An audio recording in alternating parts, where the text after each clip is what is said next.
What's going on, guys? I'm bringing you guys my very own chainblade build, which I'm labeling the Harbinger setup.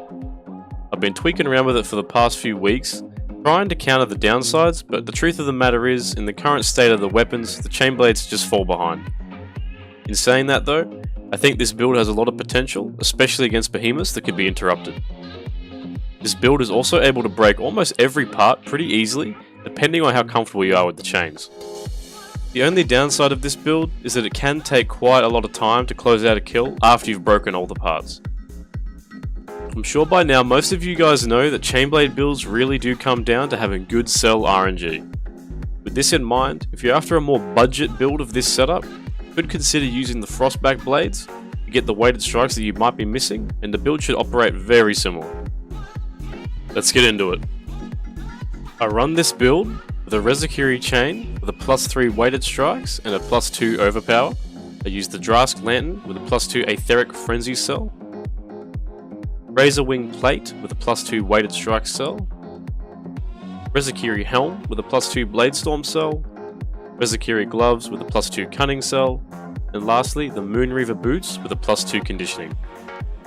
Overall, this build runs +5 Cunning, +2 Energize, +4 Bladestorm, +1 Deconstruction, +6 Weighted Strikes, +2 Evasion, +2 Conditioning, +1 Agility, +2 Aetheric Frenzy, and +2 Overpower.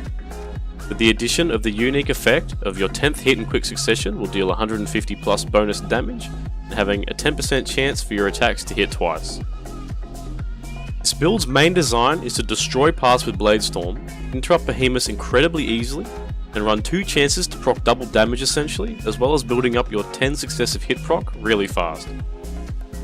Conditioning plays a pretty big role as it allows you to use the spam slash ability, which can deal incredible damage if you can proc Cunning and the Reza weapon effects frequently. This build could be even better if you happen to have 2 +3 weighted strikes, as you won't be required to use the Moonreaver Boots for the last +1 weighted. This build is also especially useful for trying to get those rushed exotic part breaks, as Bladestorm will be giving you a ton of part damage really quickly, especially if you're proccing a lot and you're versing a behemoth that you can bull. Like I said at the start of the video, the only downside to this build is that it does take quite a lot of time to close out a kill, especially if the behemoth cannot be interrupted. Anyway guys, I highly recommend you try out this build if you're a lover of the chainblades, as this setup does work really well even in a party dynamic. Thank you guys so much for watching, and I'll hopefully catch you guys in the next one.